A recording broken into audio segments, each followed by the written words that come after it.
the world stands fractious, polarized, and frustrated. Conversations have become difficult, agreements even more so.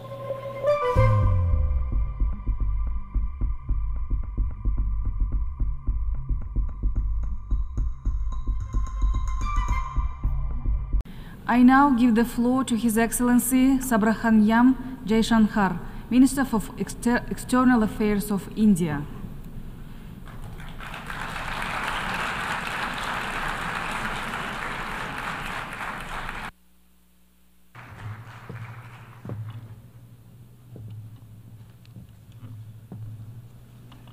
Madam President, Excellencies, distinguished members of the General Assembly, greetings and namaskar from 1.4 billion people of Bharat.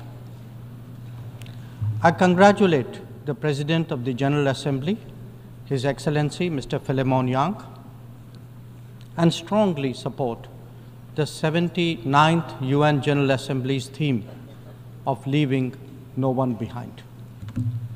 Madam President, we are gathered here at a difficult time. The world is yet to recover from the ravages of the COVID pandemic. A war in Ukraine is well into its third year. The conflict in Gaza is acquiring wider ramifications. Across the global south, development plans have gone off rails and SDG targets are receding. But there is more. Unfair trade practices threaten jobs, just as unviable projects raise debt levels. Any connectivity that flouts sovereignty and territorial integrity acquires strategic connotations, especially when it is not a shared endeavor. Technology advancements, which have long been a source of hope, are now equally a factor of anxiety. Climate events occur with greater intensity and frequency. Food security is as worrisome as health security. In truth, the world stands fractious, polarized, and frustrated. Conversations have become difficult, agreements even more so. This is surely not what the founders of the United Nations would have wanted of us. Madam President, almost exactly 8 decades ago, the first steps towards the formation of the UN were taken near here at Dumbarton Oaks. Refined thereafter at the Yalta Conference, they were finally approved in San Francisco. The debates of that era centered around how to ensure world peace, a prerequisite for global prosperity. Today, we find both peace and prosperity equally endangered. And that, Madam President, is because trust has eroded and processes have broken down. Countries have extracted more from the international system than they have put into it, enfeebling it in the process. We see that vividly in every challenge and every crisis. Reforming multilateralism is therefore an imperative. The urgency of this call is highlighted by the theme of this session. Leaving no one behind means advancing peace, ensuring sustainable development, and strengthening human dignity. This cannot be delivered by a UN paralyzed when faced with division, conflict, terrorism, and violence. Nor can it be advanced if access to food, fuel, and fertilizer is jeopardized. When capturing markets lacks restraint, it damages the livelihood and social fabric of others. Evasion of climate action responsibilities by the developed undermine the growth prospect of the developing. Indeed, when resource crunch limits the very pursuit of SDG targets, it is not just economies, but human dignity itself that is imperiled. If the world is in such a state, this body must ask itself, how has this come to pass? The problems arise from a combination of structural shortcomings, political calculations, naked self-interest, and yes, disregard for those left behind. It is natural to feel overwhelmed by what we confront now. After all, there are so many dimensions, different moving parts, issues of the day, and the changing landscape. But every change must begin somewhere, and there is no better place than where it all started. We, the members of the United Nations, must now seriously and purposefully address ourselves to that task. Not because it is a competition for influence or a squabble for positions, but because if we carry on like this, the state of the world is only going to get worse. And that could mean that more of us are going to be left behind. Madam President, as the world contemplates these concerns, India has sought to respond in a variety of ways. First, by focusing on the issues of the vulnerable, women, farmers, and youth, and fashioning targeted policies and initiatives for their betterment. Assured access to piped water, to electricity, to cooking gas, and new homes are changing millions of lives. The gender gap has started to close, be it in health, in education, or in the workplace. Our food producers, thrice a year, get financial support at the click of a button. And a third-term government has made skilling of the youth its key priority.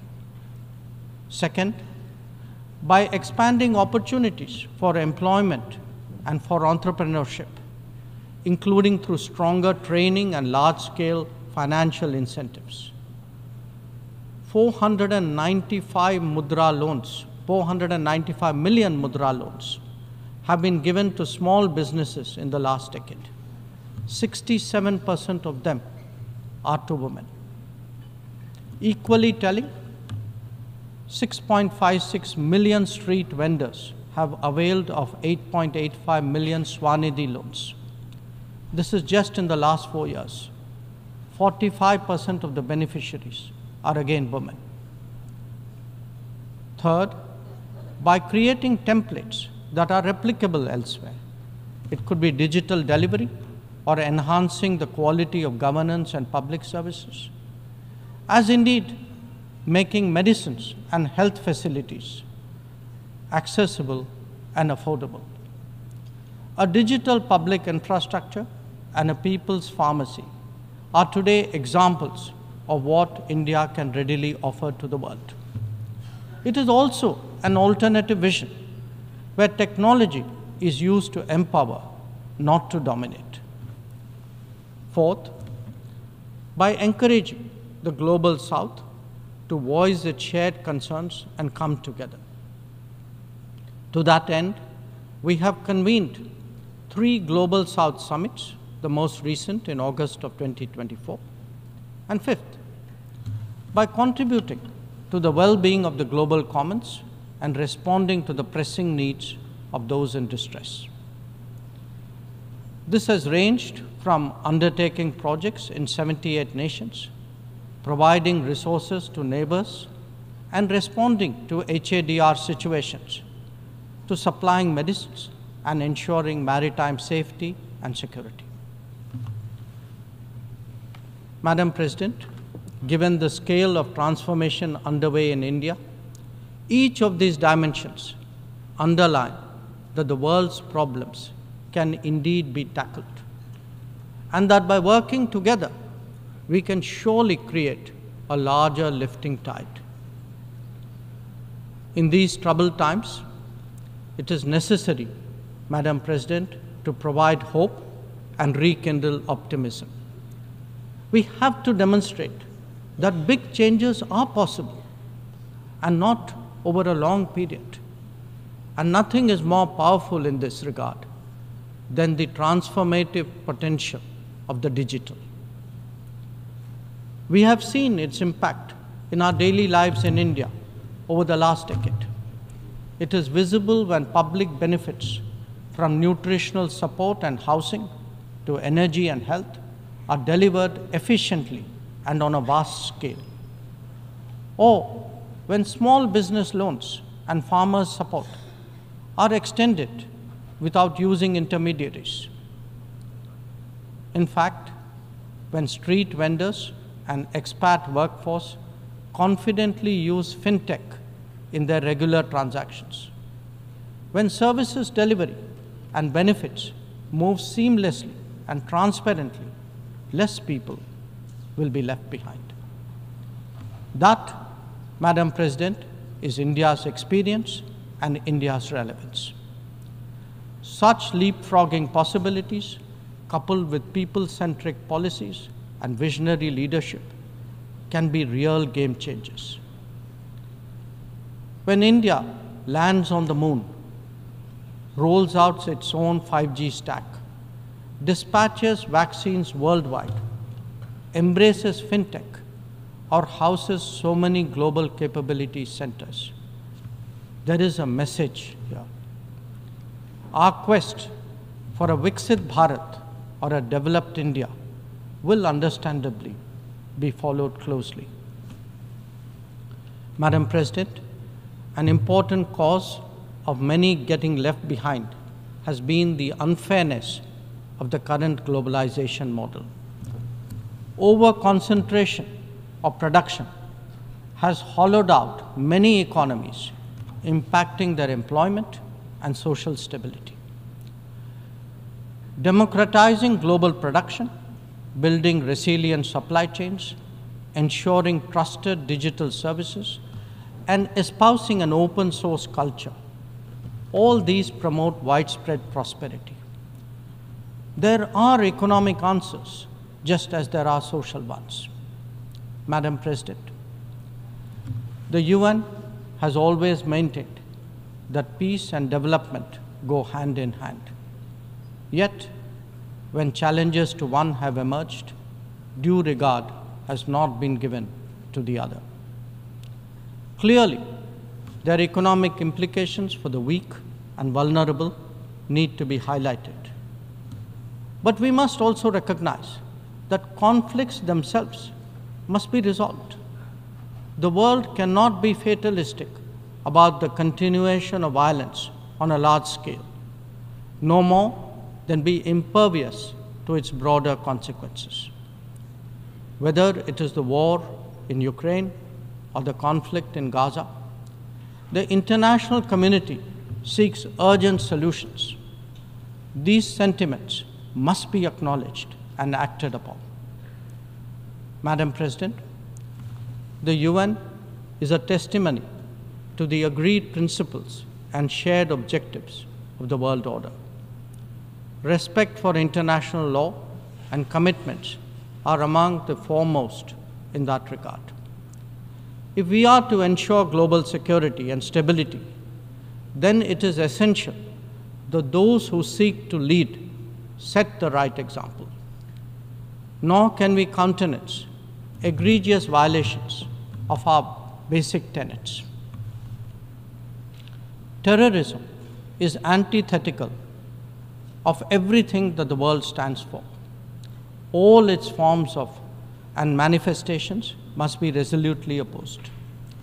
The sanctioning of global terrorists by the United Nations should also not be impeded for political reasons.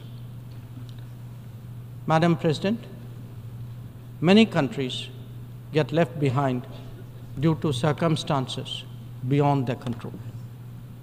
But some make conscious choices with disastrous consequences.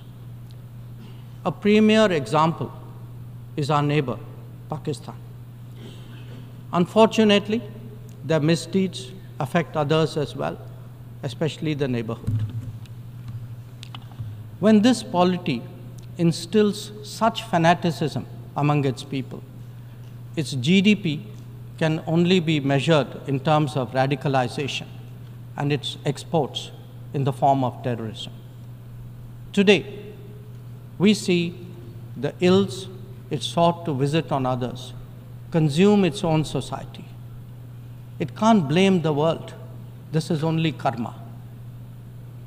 Madam President, a dysfunctional nation coveting the lands of others must be exposed and must be countered. We heard some bizarre assertions from it at this very forum yesterday. So let me make India's position perfectly clear. Pakistan's cross-border terrorism policy will never succeed, and it can have no expectation of impunity. On the contrary, actions will certainly have consequences. The issue to be resolved between us is now only the vacation of illegally occupied Indian territory by Pakistan, and of course, the abandonment of Pakistan's long-standing attachment to terrorism. Madam President, the global order is inherently pluralistic and diverse. The UN began with 51 members. We are now 193. The world has changed profoundly, and so have its concerns and its opportunities. But to address both, and indeed to strengthen the order itself, it is essential that the UN be the central platform for finding common ground. And that it certainly cannot be by remaining anachronistic. Large parts of the world cannot be left behind when it comes to deciding the key issues of our times. An effective and efficient UN, a more representative UN, and a UN fit for purpose in the contemporary era is essential. Let us therefore send out a clear message from this UNGA session. We are determined not to be left behind. By coming together, sharing experiences, pooling resources, and strengthening our resolve, we can change the world for the better. I thank you, Madam President. I thank the Minister for External Affairs of India,